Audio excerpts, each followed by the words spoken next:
written by a songwriter in California, Joe Crookston.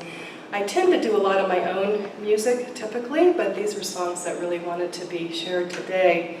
And the earlier song by Jenny Bird, a friend of mine in Taos, New Mexico, who's also been here and performed in this church. She's a Unity music minister in Taos, New Mexico, and she has a brand new CD out. It's called New Story.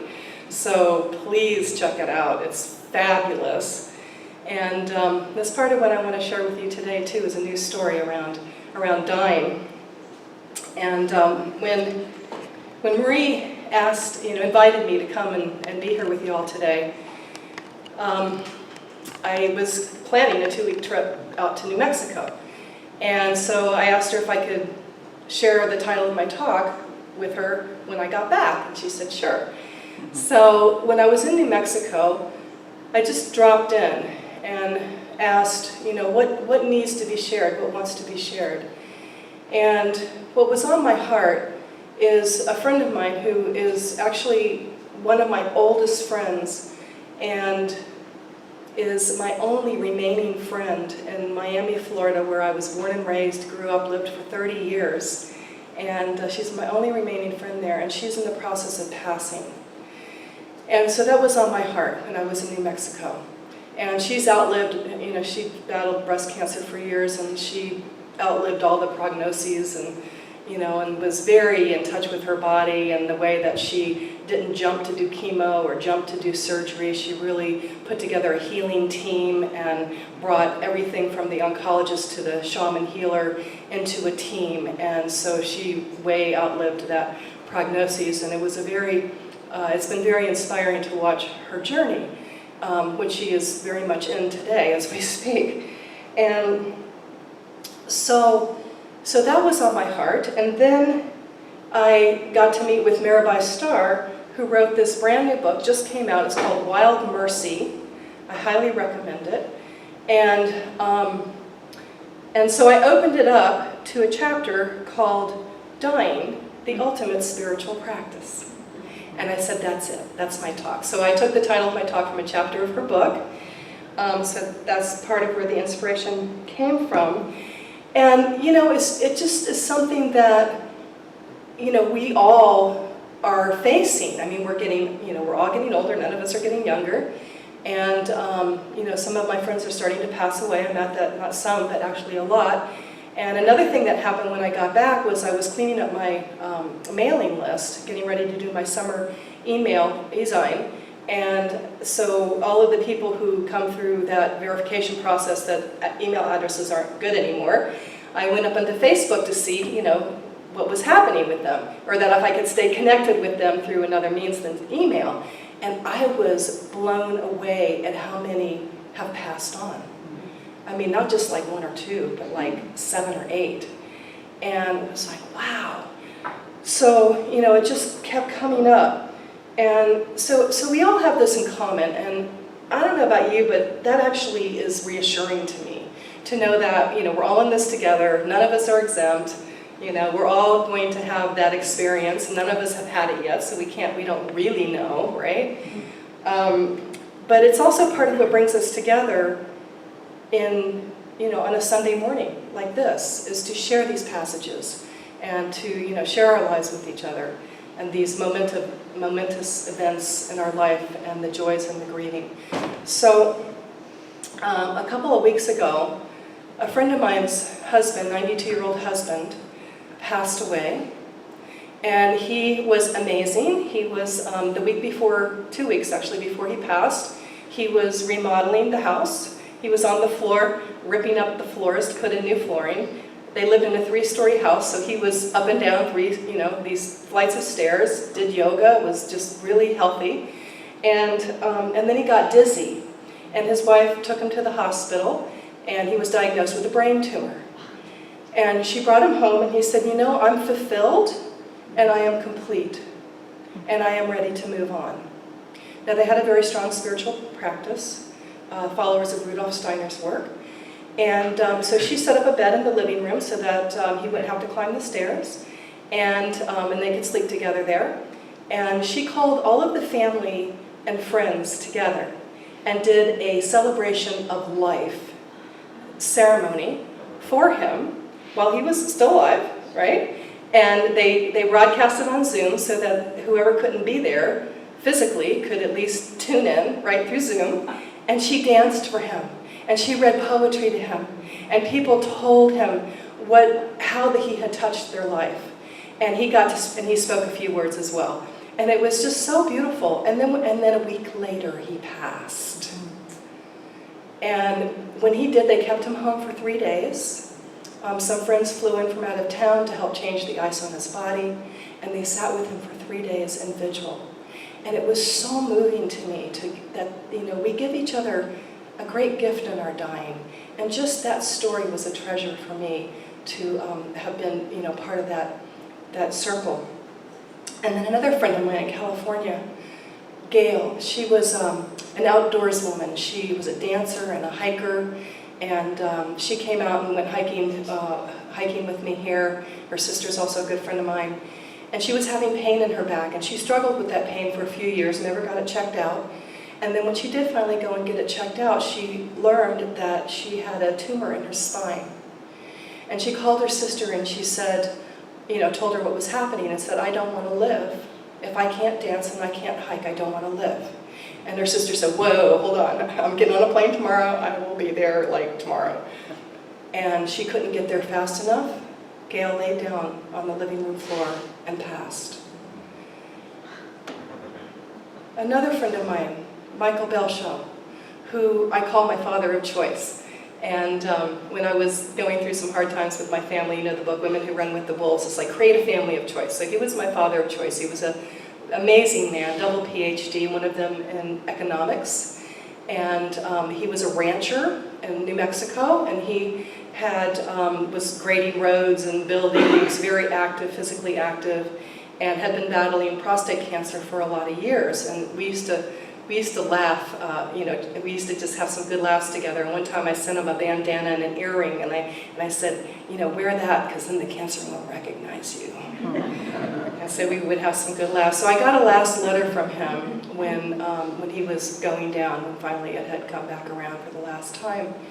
And then the next thing I knew is I heard from a friend that he had laid down on his living room floor with his beloved cat and passed. When my mother was amazing. She passed at 92. She was riding her tricycle right up until she had a stroke at the end. And when she had her stroke, we knew she didn't want to be on life support. That was very clear. She was a pretty natural woman. She rode horses and grew beautiful gardens. And so when she had to get put on a feeding tube, we said, no, she doesn't want that. She passed 10 days later, very peacefully. The thing that all of these people have in common was their connection to nature, their love and their trust of the natural process, and surrender, that moment of just surrendering ourselves back to our source when it's time, and knowing when it's time. They also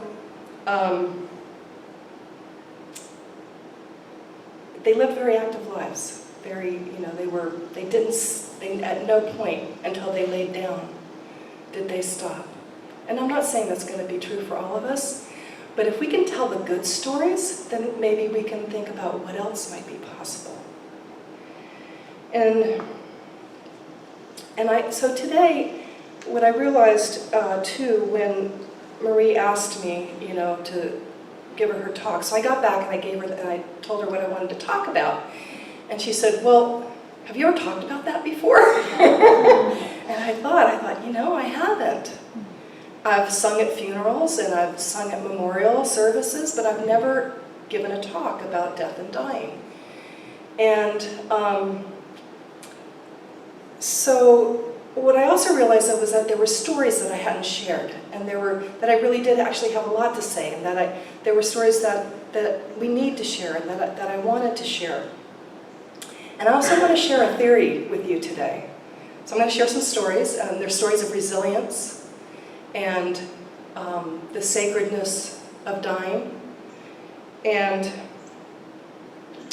I also want to run a theory by you. And the theory is that as we live, so shall we die. And where this came from for me was when I was a practicing midwife. I practiced midwifery for about 9 years in Florida and helped to found the South Florida School of Midwifery. Is when I was precepting at the school, I had students and colleagues who would say to me, "Why do you have such good outcomes? Why are your outcomes always so good?" And I said, "Because I risk screen." But one of the main tools that I use when I risk screen is because I believe that as a woman lives, so shall she birth, and that's based on the work of Gail Peterson's book, Birthing Normally. And this has been psychologically, proven over and over, and certainly in my practice, is when I take the time to get to know how a woman lives, then I can predict how she's going to birth. If I take the time to get to know what her beliefs are and her fears are, and I can address any limiting beliefs or any fears that she might have around birth, and we can help her to resolve that before she goes into labor, then that natural stress of labor doesn't become the distress of a complication. So if that's true in birth, could that be possible in death? And could we help people have more conscious dying if we take the time, one, to get to know them, and two, to have the difficult conversations, to share the stories, what are our beliefs around death and dying? And what are our fears, right? It's almost like this hush-hush subject. It's like, thought follows form, so I don't even want to think about it, kind of thing. But dying isn't just about the death of the physical body. When we die, we also die to who we think we are. And I love that this has the I am up here, because we're going to die to that I am, because ultimately we are God.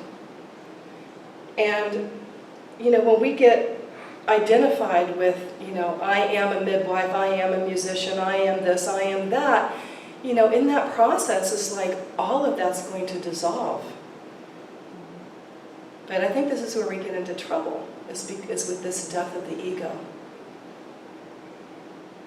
So in Central America, they have rites where they practice death. The shaman will be buried, and in order to become a healer, he might need to be buried for, a few days, and then be reborn again. And so they have different rites, and one of the things that they go through is a shamanic death. And this is something that I know intimately. And it's not because of the time that I've spent in Native America. And I was born and raised in a traditional Seminole Indian village. I married a Native man, and I was involved with Native American spirituality and medicine for a lot of years. And I'm not saying it's because of any of that, but it's because of the losses and the deaths that I have gone through in my life, as we all have. And the shamanic death, so I like to call it all the little deaths that we go through before the big D, right? These losses that change us, that make us where we are never the same again. And it's a symbolic death of perhaps a way of life or a personal identity. And we're seeing, kind of in the midst of a big shamanic death just now, within the greater world, within our government and our institutions and our, religious systems. It's like everything is going through this transformation. Death is a transformational process, and you can see it all around us. Certainly we go through it in our personal life, but I think we're also going through this shamanic death on a really big level right now too. And there's some lovely passages in the medicine cards. I don't know if any of you are aware of the medicine cards, that says if we resist in a shamanic death, if we resist our shamanic death, then it's going to be a long, painful, drawn-out, slow death. So why wouldn't we want to surrender, our old patterns? why wouldn't we want to die to who we were so that we can become something greater? So birth and death have huge implications as to birth and how we live and how we die have huge implications as to the future of humanity and who we're going to become. So, as we become our future self,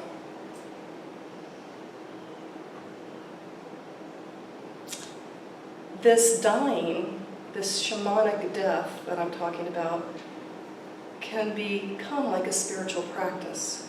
So that when we go through these losses, where we feel like there is no light at the end of the tunnel, I can't live without this person, I don't have a home, it burned down, whatever these things that we go through that are so life-changing, what if that became a spiritual process, a preparation for that big D, right? Where we, the house that we might have been identified with, or the career that we might have been identified. There are studies that show that people who have full recovery from cancer, statistically, make really big changes in their life.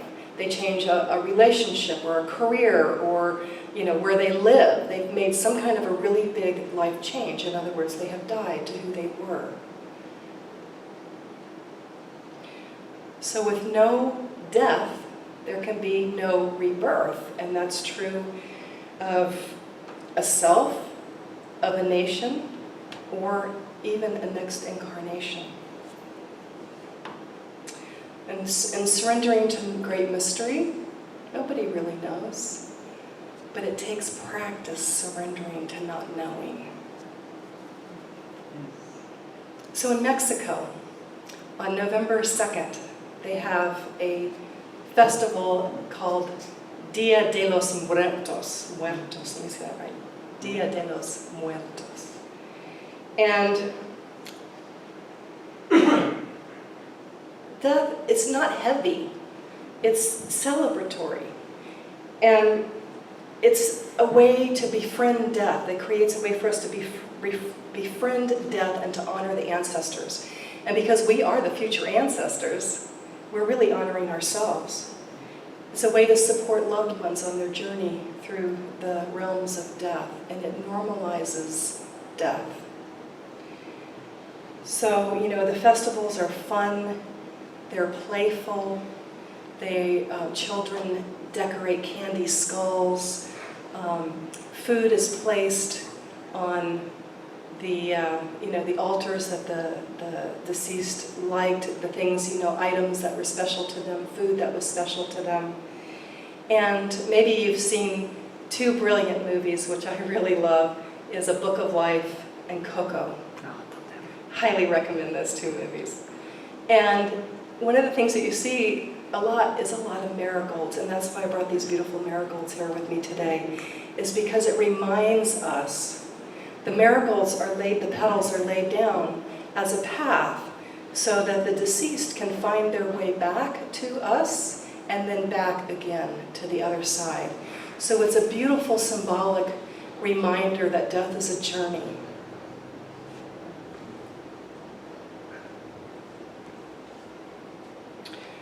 So I'd like to tell the story of another friend of mine.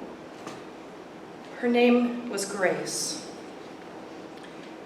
And Grace was my roommate. She was also the sign dancer in my band.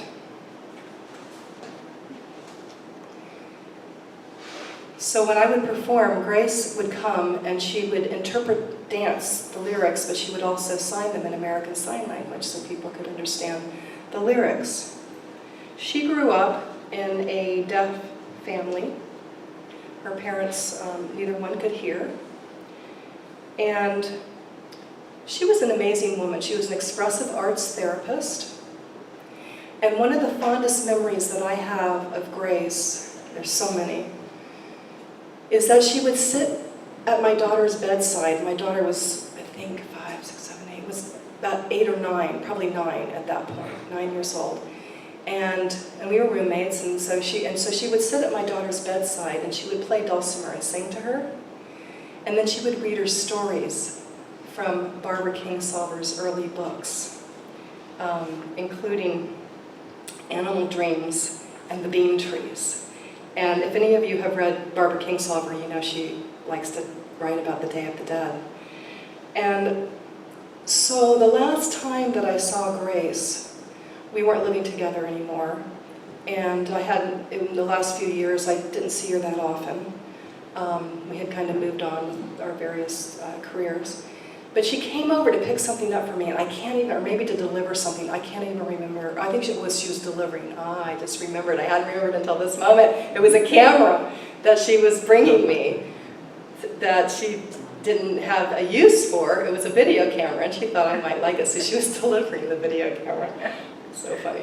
And so as she was leaving, she was standing in the doorway. She paused in the doorway for a moment, and I looked at her, and she just had this halo of light around her, and I said, Grace, I said, you look like an angel. She just looked so beautiful. And that gave her permission to step back in, and she said, I have to tell you what's been going on with me. And earlier that week, her dance mentor and teacher, Barbara Mettler, who had dance schools in Chicago and Tucson, had flown in earlier that week to recognize Grace as the only person in her 50 years of teaching who got it. So her whole family had flown in for this ceremony to honor her for her work as an expressive arts therapist and dancer. And she said at the end of the week, which actually was just a couple days before this day that I'm talking about where she was at my place, she said, we came together to do family therapy for the first time. Because Grace had been sexually molested by her brother. The parents were deaf, and he had taken advantage of her repeatedly. And so they got in a circle, they passed the talking stick, and Grace got to tell her story. And they got to tell theirs. And the brilliant therapist brought them together in a circle, had them hold hands, and bless and released the pain from their past. Grace was hit riding her bike a week later and died. Very important point. The last thing she said to me before she walked out the door, the very, very last thing she said to me before she walked out the door, is she says, I feel so complete because of what had happened with that therapy session. And the whole time I knew Grace, she had been in lesbian relationships. I knew her as a gay woman. But she had just started dating a man. And they were riding their bikes together. It was a sunset bike ride that they had gone on together when she got hit. It was a hit and run, and she died in his arms. The whole community was in so much shock.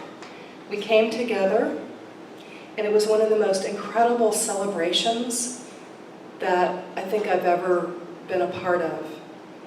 And we all went out into the desert, and we gathered there, and I was breeding wolf hybrids at the time. Michael Belshaw, who I mentioned earlier as my father of choice, was a breeder of wolf hybrids. So we had the wolves with us. We had campfires going. There was a huge, little mountain that had petroglyphs, and some stayed at the bottom and kept the fires, and some climbed to the top. And there we chanted and drummed, and I wrote a poem, and I want to share that poem with you. It's called When Grace Died. When Grace died, we climbed the rocky hill and cried. Past petroglyphs and painted skies, ancient spirals mapped the way home, her spirit climbing with us still up that rocky hill, past all that she would leave behind, earth and stone and human bone. Gathered there together, eye to eye, hand in hand, we felt the place we all began. We knew ourselves as tribe and clan. The wolves circled round and through as day bled into night. And so it ends, a precious friend, a precious life. And though the sun deserts the sky, below a campfire blazes bright, where breath-filled lives are gently touched by something that will never die, touched once again by grace and light. We drummed and rattled, chanted, moaned, and wailed to never see her face. We gave birth that perfect sunset day to a future without grace.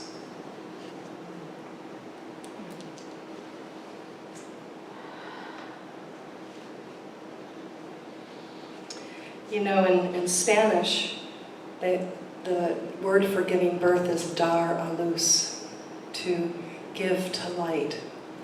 And when we pass on, we are giving ourselves back to the light. We're offering ourselves back to the light. There's so many stories of people who have died and come back and shared with us about the light. So how do we make dying a spiritual practice? Chuck kind of laughed at me when I told him the title of the talk. He said, well, how do you practice? It's like, you just die, you know? It's like, how can you practice dying without dying? If you're dying, then you can't practice. Because anyway, we had a good laugh about that one. And I think one of the ways is through these stories, you know, by creating a new story, right? To be able to share meaning. And through meditation, through meditating on the light.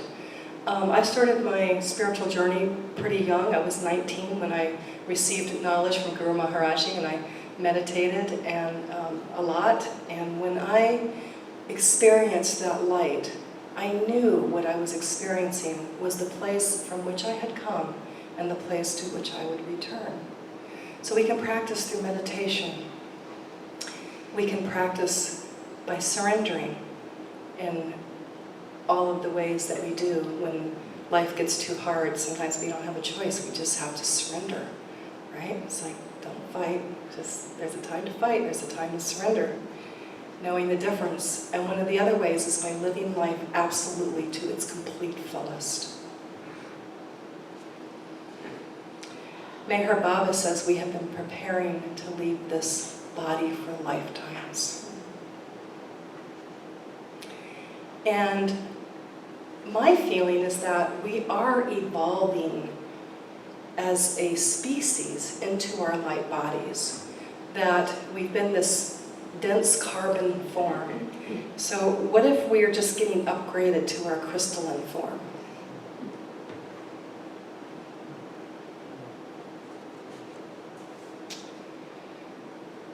So back to this death of the ego.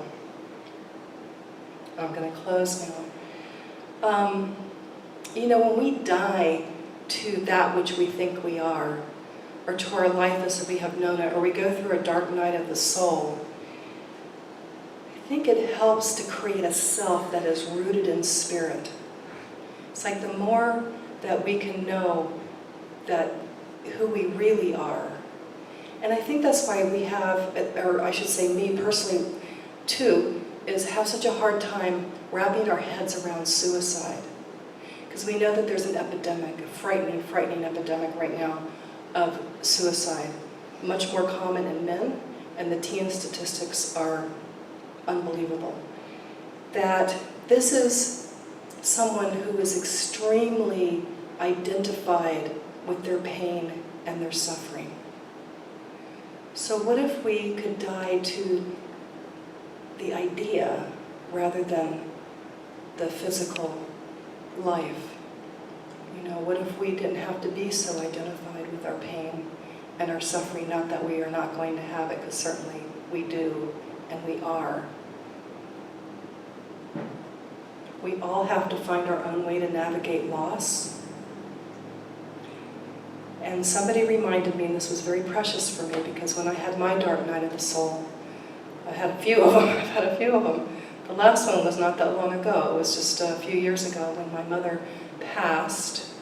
And my adoptive mother, I had been told the story that I was adopted when I was 9 months old. So when she was dying, it was a big deal for me because it just brought up that I don't really know who my blood relatives are. But what I learned was that she was my biological grandmother. And that was a huge shamanic death for me.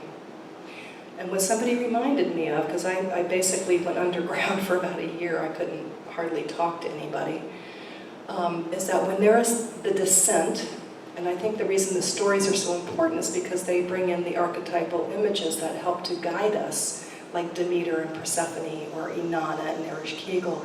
They give us reference points for these journeys. But somebody reminded me, whenever there's a descent, there's always the ascent. Whenever there's a death, there's also a rebirth. And I think when we are living life to the fullest, that's when we can say, it's a good day to die, right? And I'm going to leave you with this. This is an image that really helps me, and it is the image of the wings of Isis. Isis, who is considered in Egyptian mythology, if you will, to be the mother of us all. And as we know, the Egyptians were very focused on funerary rites and this mystery of life and death. And Isis, I-S, it is what it is. And I get great comfort in just being in that surrendering to what is. And the wings of Isis are rainbow colored. So what I would like to invite you to do, to envision with me right now, is the wings of Isis as they come down and surround us and surround you and hold each one of us in those rainbow wings as we surrender to the divine acceptance of what is. And so it is. Thank you. And I do with you. But this is a different version, possibly, than you've heard before. This is the version that Doris McMurray sang in 1939 in a Texas prison. We're coming up on the 4th of July, so freedom is in the air. And I don't even know, sometimes when I just open myself up to these talks and what music wants to come through, I just kept hearing this little light of mine, right? And so I hadn't played, I'm pretty sure it's in the Unity hymnal, but I hadn't played this forever. And so I just Googled it, right? And up came Doris, singing it in prison. It had been recorded for Folkways. So the melody is going to be just a little bit different, but you'll catch on. And so it's this little light of mine is one verse. The other one is in my neighbor's home is another one. And it'll repeat. And I have a light of freedom is another one. So we'll sing a few of these together. And everywhere I go is another one.